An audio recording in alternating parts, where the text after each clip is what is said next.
There are people who are living in Pakistan today who call for LGBT rights in Pakistan. They have a movement, Mera Jism Meri Marzi, which means my body, my choice.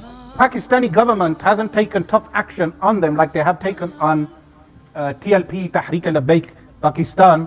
They took strong action on Tehreek-e-Labbaik for accusing Tehreek-e-Labbaik of rioting and other things. Okay, but where is the strong action on this movement, Mera Jism Meri Marzi, my body, my choice? Now, when I say strong action, it doesn't entail killing them. Waliyadu billah. Capital punishment is a serious thing in Islam. It entails taking viable actions against such groups that are violating the basic rules of Islam. Because on the Pakistani rupee, they have written Islamic Republic of Pakistan. Even though this is a contradiction, because you cannot have a republic and Islam, two contradicting terms. You cannot have Islamic and republic at the same time. So when people say we are worse off in England, this is incorrect. This is totally incorrect. There are people today in the Madaris in Pakistan that violate the basic hukuk of children. Like homosexuality and pedophilia is so rampant in those Madaris that it reaches us as mutawatir, that pedophilia occurs in those Madaris in Pakistan. Yet no had punishment is being taken.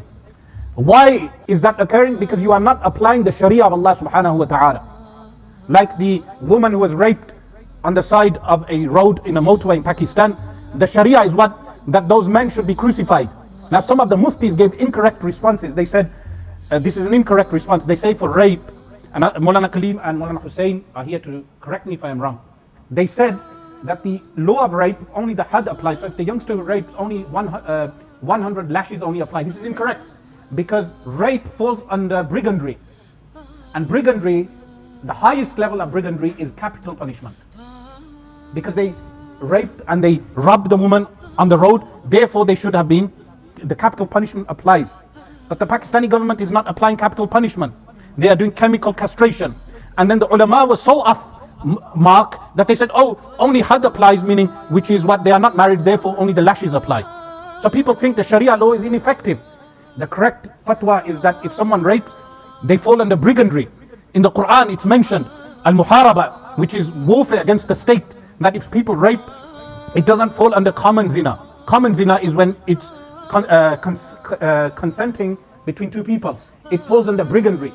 So they are not applying Sharia law, and then what happens, you have these atheists who leave Islam and then they condemn ulama. They say, look, in your madrasas in Pakistan there is pedophilia, and you people are condemning this movement, Mera Jism Meri Marzi, and you are hypocrites.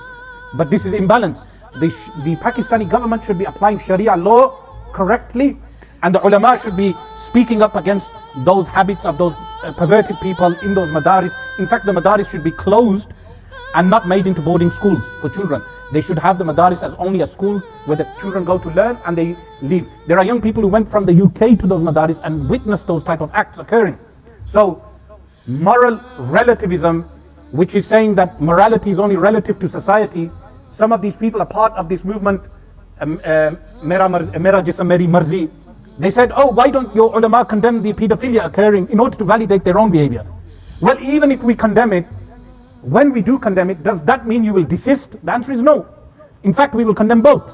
The condemnation is in both.